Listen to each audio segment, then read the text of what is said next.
नमस्ते। आज हम फीफो का लेक्चर नंबर 6 और आखिरी लेक्चर करने जा रहे हैं, जहाँ पे हम वेटेड को एक बार सॉल्व करेंगे और इस पूरे चैप्टर को हम कंप्लीटली वाइंडिंग अप करेंगे। राइट, तो मैंने आपको एज प्रॉमिस किया हुआ है कि अगर आप क्लासेस नहीं जाते हो और आप मेरे चैनल पे कंटिन्यू स्टडी करते हो तो आपको 100% किसी भी कोचिंग में जाने की जरूरत नहीं है। बिकॉज मैंने देखा है FY बीकॉम के बच्चे, FY BF के बच्चे या डिग्री के किसी भी ईयर के बच्चे को कि वो अक्सर जॉब करते हैं, राइट, सेल्फ स्टडी करते हैं और क्लासेस जाने का टाइम उनके पास नहीं होता है। तो जब एग्जाम्स नियर आते हैं तो पढ़ना तो पड़ता है, बिकॉज पास होना है।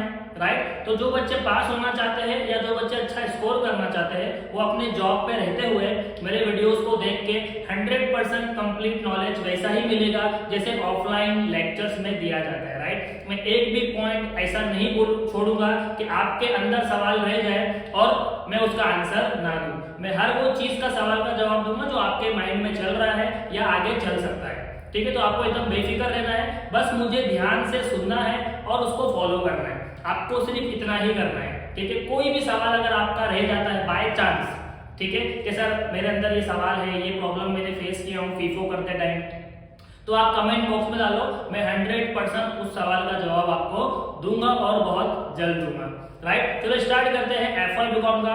और हाँ, जैसे कि कल आपका पेपर है 11 मार्च को और पहला पेपर कॉमर्स का है। हमने सोचा था 10 मार्च को सर अकाउंट्स का पेपर होगा और हमने पढ़ाई नहीं की, हमारे जॉब्स थे, ये वो जो भी रीजन था, बट हमने फाइनेंस की तैयारी नहीं की थी। सर थियरी में तो हम ऑन से लिख के मार्क्स ले लेंगे, बट प्रैक्टिकल में हम ऑन से कैसा लिखें? तो प्रैक्टिकल को बच्चों पढ़ना ही पड़ता है। अब हमारे पास टाइम है, माइंड भी मेरे ख्याल से आपका जो अकाउंट्स का पेपर है वो 25 मार्च या 27 मार्च यानी रमजान के अंदर है। तो हमारे पास अब से लेकर टोटल 10 से 15 दिन हमारे पास बच्चों है।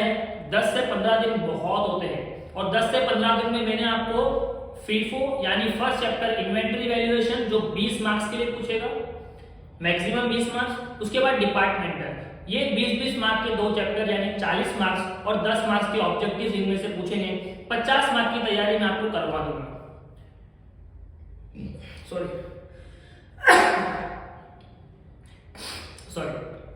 50 मार्क्स की तैयारी मैं आपको करवा दूंगा, लेकिन उस 50 मार्क्स को आपको रेगुलर पढ़ना है और उसकी प्रैक्टिस करना है। जितने क्वेश्चन मैं बोर्ड पे करवा रहा हूँ एटलीस्ट आपने उतना ही कर लिया तो भी काफी है। मेरे क्वेश्चन को रिपीट कर लेना, सॉल्यूशन आपको वीडियोस में मिल जाएंगे, लेकिन आपको वीडियो को एक बार देखना है, अच्छे से देखना है और खुद से प्रैक्टिस करना है। ठीक है, तो आई होप आप मुझे प्रॉमिस करो कि हम लोग सर पढ़ेंगे और मैं आपको 100% प्रॉमिस करता हूं कि आपको कोचिंग जाने की जरूरत नहीं है। सिर्फ चैनल को सब्सक्राइब कर लो, सारे वीडियोस बीकॉम के जितने भी है, बीकॉम बैच UTI के, यानी आपको मैथ्स और प्रैक्टिकल सब्जेक्ट की डिटेल सारी मैं आपको प्रोवाइड कर दूंगा। ओके, चलो स्टार्ट करते हैं फीफो का आखिरी लेक्चर। सर इसमें हमने क्या देखा, फीफो में 2 टाइप्स है, एक है FIFO first in first out और दूसरा है वेटेड एवरेज कॉस्ट। फीफो में मैंने 4 लेक्चर बनाए हुए हैं, बिकॉज फीफो अगर आपको अच्छे से समझ में आ गया, वेटेड एवरेज आपको एक समझ में आ जाएगा। मैंने एक वीडियो ऑलरेडी बनाया हुआ है वेटेड के ऊपर, आज मैं आपको दूसरा वीडियो और इस चैप्टर को हम वाइंडिंग अप करेंगे, ज्यादा सीखने की जरूरत नहीं है। ध्यान क्या रखना है सर, वेटेड में हमको क्या करना है, वेटेड में हमको देखना है रिसीप्ट इश्यू बैलेंस। देखो रिसीप्ट में 3 कॉलम, इश्यू में 3 कॉलम, लेकिन बैलेंस में 2 कॉलम, यानी हम यहाँ पे वेटेड रेट निकालते हैं तो हमें रेट लिखने की जरूरत नहीं है। दूसरा इशू मतलब सेल्स, जब भी सेल्स करेंगे सर कौन से रेट में करेंगे, वेटेड रेट में करेंगे। तो सर वेटेड रेट कैसे निकालते हैं, वेटेड रेट निकालने का फॉर्मूला क्या है, balance amount divide by balance unit, balance amount divide by balance unit. Sir balance amount मतलब ये बैलेंस अमाउंट यहाँ लिखा, बैलेंस यूनिट यहाँ लिखा, आपको मिलेगा वेटेड रेट, उस रेट में हम सेल्स करेंगे। यानी चाहे फीफो हो चाहे WAC मेथड हो, दोनों में हम सेल्स रेट को इग्नोर करते हैं।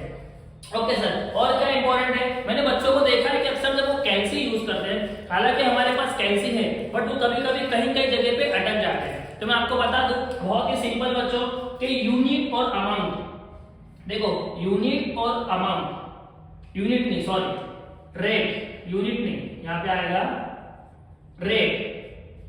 रेट और अमाउंट अगर पॉइंट में आता है, डेसिमल में आता है, सर पॉइंट में आंसर आ रहा है, आ सकता है, कोई बड़ी बात नहीं, कोई टेंशन वाली बात नहीं। करना क्या है, आपको ध्यान में ये रखना है बच्चों कि अगर रेट पॉइंट में है तो हम लोग इसको रिकॉर्ड कर सकते हैं, यानी रेट को पॉइंट में रिकॉर्ड किया जाता है, रेट को पॉइंट में रिकॉर्ड कर सकते हैं। लेकिन जब बात वैल्यू की आती है, टोटल अमाउंट की आती है, तो यहाँ पे अगर पॉइंट आया है हम इसको रिकॉर्ड नहीं कर सकते। यानी अमाउंट को हम पॉइंट में रिकॉर्ड नहीं करेंगे तो उसको राउंड ऑफ करना पड़ेगा। यानी पॉइंट को हमको क्या करना पड़ेगा, राउंड ऑफ। कैसे राउंड ऑफ करते हैं, आई होप आपको पता होगा। रेट अगर पॉइंट में आया है तो हाँ हम लोग पॉइंट में लिखेंगे। बस अगर ये बात आपको समझ में आ गई तो इससे डिफिकल्ट कुछ भी नहीं है। हालांकि ये कोई बात नहीं है, बट फिर भी मैं उन बच्चों के लिए बोल रहा हूँ जो बच्चे बहुत ज्यादा वीक है। अगर मैं पढ़ा रहा हूँ तो 10 बच्चे अगर मेरा देख रहे हैं तो 10 के 10 को वो चीज समझ में आनी चाहिए, ये मेरा ऑब्जेक्ट है, राइट। तो आई होप आपको समझ में आ गया कि सर पॉइंट में हमको रेट लिखना है लेकिन पॉइंट में अमाउंट नहीं लिखना है। ओके, चलो स्टार्ट करते हैं। क्वेश्चन नंबर 4 ये हमने ऑलरेडी फीफो में किया था, मैं वही क्वेश्चन को सेम आपको डब्ल्यूएसी में करके दिखा रहा हूँ। Calculation by FIFO method and weighted average cost method, the cost of goods sold. देखो बच्चों, पेपर में हमें बार बार बोल रहा हूँ, फीफो में भी पूछा था कि सर हमें क्या दिखाओ, कॉस्ट ऑफ गुड्स सोल्ड। यानी कभी कभी पेपर में फीफो के साथ कॉस्ट ऑफ गुड्स सोल्ड निकालने बोलता है, यानी सीओजीएस। तो इसका सिंपल सा फॉर्मूला मैंने आपको दिया था। सर फॉर्मूला क्या है, opening stock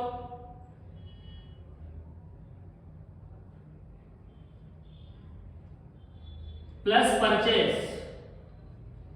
minus closing stock. ये फॉर्मूले में आपको वैल्यू पुट करना है और आपको मिल जाएगा सीओजीएस। तो वो फीफो कंप्लीट होने के बाद करना है, एंड में करना है। बहुत छोटी सी चीजें 1 से 2 मिनट में हो जाती है, बट मैंने फीफो तो फीफो करने के टाइम या वेटेड एवरेज कॉस्ट मेथड करने के टाइम हमें चेक करना है डेट सारी असेंडिंग में है या नहीं। सर पहले डेट है 1 जनवरी, फिर है 5 फरवरी, फिर है 10 मार्च, फिर 15 मार्च, फिर 12 मार्च, फिर 16 मार्च एंड 25 जून। यानी कि सारी की सारी डेट क्या है, असेंडिंग में है। हमें बस सेम एज इट इज उठा के कॉपी पेस्ट करना है, परचेज को रिसिप्ट में और सेल्स को इशू में। चलो स्टार्ट करते हैं। 1 जनवरी 2013, तो 2013 कॉमन ईयर है तो आप इसको हेडिंग में लिख के छोड़ दो।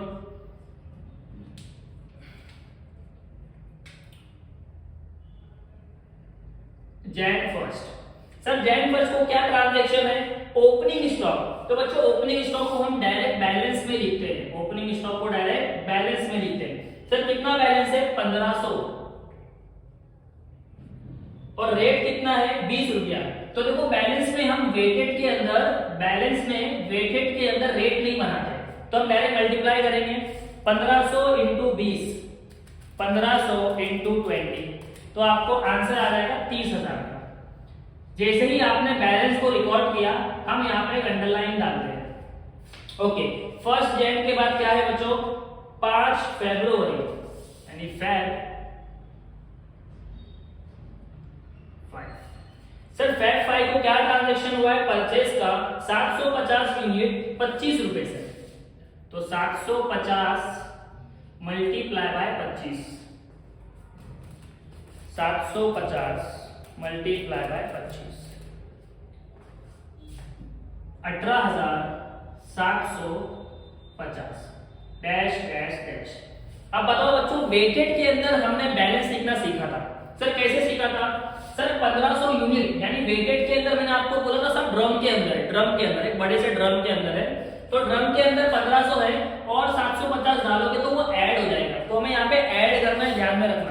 तो सर 1500 पहले है और 750 अभी है, टोटल हो जाएगा 2250। ओके, 30,000 प्लस 18,750, 30,000 प्लस 18,750, तो 48,750 का टोटल हमारे पास अभी माल पड़ा हुआ है। ओके, उसके बाद क्या दिया हुआ है बच्चों, सर 5 फेब के बाद 10 मार्च को हमने फिर से परचेज किया है 600 यूनिट 22 रुपए से, यानी मार्च 10 मार्च,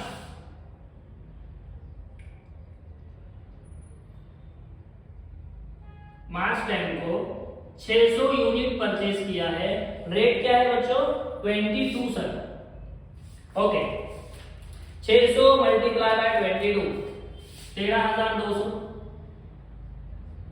अब बताओ बैलेंस के साथ लिखेंगे, सर ड्रम के अंदर पहले 2250 यूनिट है, अभी कितना आया 600, तो 2250 प्लस करो 600, तो ये हो गया 2850, 48750 प्लस 13200, 61950। देख लो मार्च 10 के बाद क्या किया बच्चों, 15 मार्च को हमने सेल्स किया है 1800 यूनिट, यानी मार्च 15 को हमने सोल्ड किया है 1800 यूनिट। तो जब भी सेल्स करेंगे तो हमें क्या निकालना है, वेटेड रेट। क्या निकालना है, weighted rate. Sir weighted rate कैसे निकालेंगे, बैलेंस अमाउंट, यानी बैलेंस अमाउंट। सर कौन सा अमाउंट, यहाँ पे तो तीन अमाउंट है, तो ध्यान में रखना बच्चों, 15 तारीख को हमें सेल्स करना है, तो उसके ऊपर वाला जो भी अमाउंट है वो लेना है आपको। आई होप आपको क्लियर हो गया है। सर बैलेंस अमाउंट तो तीनों है, फॉर्मूले में बैलेंस अमाउंट कौन सा, तो 15 मार्च को अगर सेल्स कर रहे हो तो उसके ऊपर जो भी बैलेंस होगा वो अमाउंट की बात कर रहा हूं, ठीक है। तो हमें ये लेना है अमाउंट की जगह पे 61950 और डिवाइड करना है यूनिट, बैलेंस यूनिट। तो बैलेंस यूनिट मतलब 2850 डिवाइड बाय 2850। तो देखो रेट आया बच्चों आपको 221.74। अब मुझे बताओ क्या मैं यहाँ पे पॉइंट में लिख सकता हूं, हाँ सर रेट को हम पॉइंट में लिख सकते हैं। तो 21.74, अब इससे मल्टीप्लाई कर दो, 1800 इंटू 21.74, तो ये हो गया 39132। अभी आप क्या करोगे सर, इसमें से इसको माइनस करेंगे, हमने सेल्स किया ना, तो 2800 में से 1800 चला गया, 2850 माइनस 1800, तो आपको बैलेंस बचेगा 1050 का। अब इसमें से अमाउंट माइनस करो, अमाउंट में से अमाउंट माइनस करो, तो 61950 पहले था, हमने बेचा 39132 का सर, तो आपके पास बैलेंस आया 22818। आई होप आपको सेल समझ में आया कि सर इसमें से इतना बेचा, रेट कैसे निकाला, balance amount divide by balance unit, तो रेट आया। सर रेट पॉइंट में आया, हाँ बच्चों रेट को पॉइंट में लिख सकते हैं, मल्टीप्लाई करो टोटल अमाउंट आएगा। ओके नेक्स्ट, 15 मार्च के बाद क्या दिया बच्चों, सर 15 मार्च के बाद 12 अप्रैल, यानी अप्रैल 12 को हमें क्या करना है सर, अप्रैल 12 को फिर से सेल्स करना है 750, 750, तो 1050 में 750 बेचना है। सर हमको वेटेड रेट लगेगा, क्या लगेगा, वेटेड रेट। कैसे निकालेंगे, balance amount divide by balance unit, ये फॉर्मूला है, balance amount divide by balance unit. तो 22818 डिवाइडेड बाय 1050, फिर से रेट आया अपने को 21.73।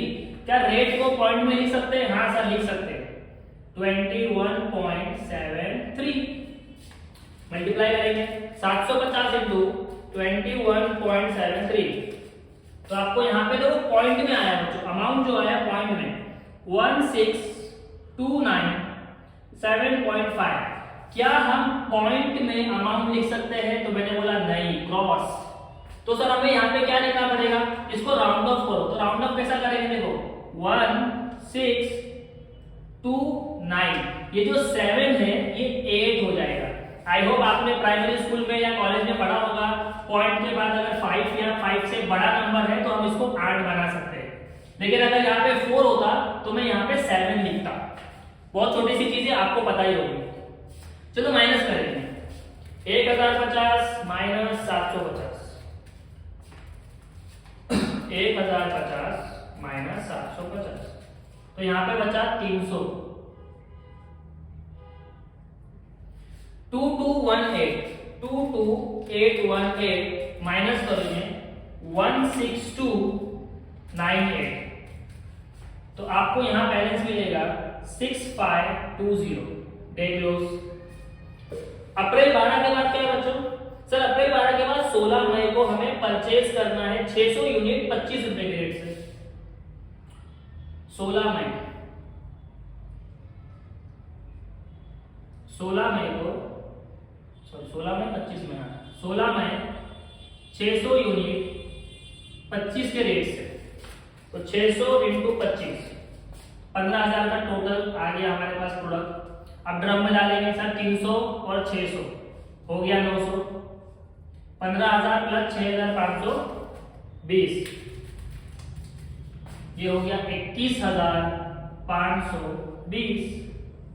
देख लो मई 16 के बाद क्या है बच्चों, 25 जून यानी जून 25। सर जून 25 को हमें क्या करना है, सेल्स करना है 750, तो 750 सेल्स करेंगे फिर से, तो 900 में से 750 देना है। सर रेट हमें रेट निकालना पड़ेगा, वेटेड रेट। फॉर्मूला क्या है, balance amount divide by balance unit, तो डिवाइड कर देते हैं उसको। सर पॉइंट में आंसर आया क्या, रेट को मैं पॉइंट में लिख सकता हूं, हाँ सर लिख सकते हो, 23.91 23.91। 750 को मल्टीप्लाई करना है 23.91। सर फिर से पॉइंट में आया है, क्या मैं अमाउंट को पॉइंट में लिख सकता हूं, नहीं सर, आप क्या करो राउंड ऑफ करो, तो हम लोग इसको राउंड ऑफ करके लिखेंगे।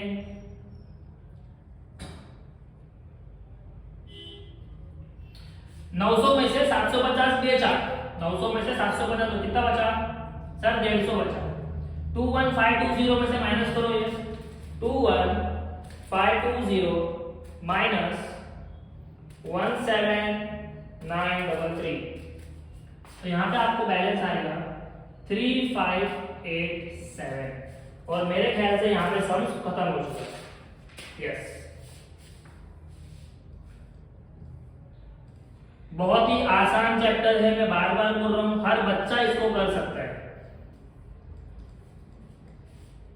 राइट सर, हमें क्या मिला फाइनल आंसर कि हमारे पास 150 यूनिट है, 3,587 रुपया उसका प्राइस है, तो लिखेंगे hence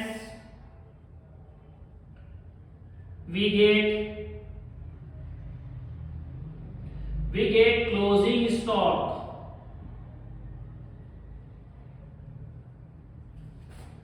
on June 150 unit, which is equal to 3587 rupees। Full stop. Sir sums complete हो गया, लेकिन क्वेश्चन ने आपसे एक चीज और डिमांड किया, ये बच्चे भूल जाते हैं। सर पूरा क्वेश्चन रीड किया, फीफो बना के आया, वेटेड एवरेज का आंसर सही आया, लेकिन बच्चों क्वेश्चन ने आपसे सीओजीएस भी पूछा था, उसका फॉर्मूला क्या है, opening stock. Sir opening stock इधर देखो, यहाँ पे लिखा है ओपनिंग स्टॉक 30,000 प्लस परचेज मतलब पूरा रिसीप्ट का टोटल करना है आपको। चलो टोटल करेंगे, 18,750 plus 13,200 plus 15,000, 46,950 minus closing stock बच्चों जो हमने फाइंड किया 3587 टोटल करेंगे।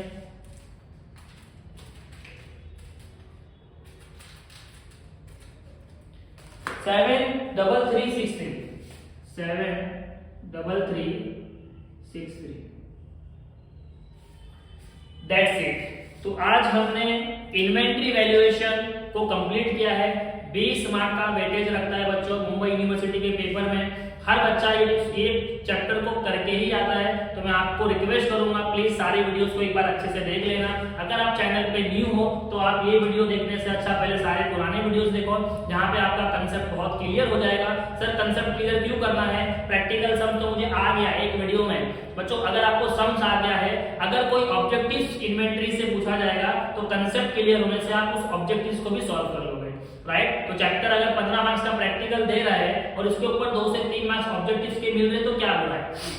तो अपने कंसेप्ट को क्लियर करो और सारे वीडियोस को देखो। जितने सम्स मैंने कराए हैं अगर आपने पेपर तक उतने भी रिपीट कर लिए, मैं आपको फिर से प्रॉमिस कर रहा हूं कि कि बच्चों आप 100% पेपर में फीफो अच्छे से कर पाओगे, राइट। अब जो भी मेरा नेक्स्ट लेक्चर बनेगा मैं फीफो पे लेक्चर्स नहीं लूंगा, काफी है, मोर देन इनफ है। आपको और वीडियोस देखने की मेरे या किसी भी टीचर की जरूरत नहीं है, अगर आपको समझ में आ गया तो इतना काफी है, राइट। इसके बाद हम सेकंड चैप्टर स्टार्ट करेंगे, that is departmental final account. बहुत ही इंटरेस्टिंग और बहुत आसान चैप्टर है, ठीक है। तो वो सब्सक्राइब कर लो, जैसे ही मैं वीडियोस डालूंगा आपको उसका नोटिफिकेशन आ जाएगा। Thank you so much for today, have a good night, और आप पेपर के लिए अच्छे से तैयारी करते रहो। Thank you.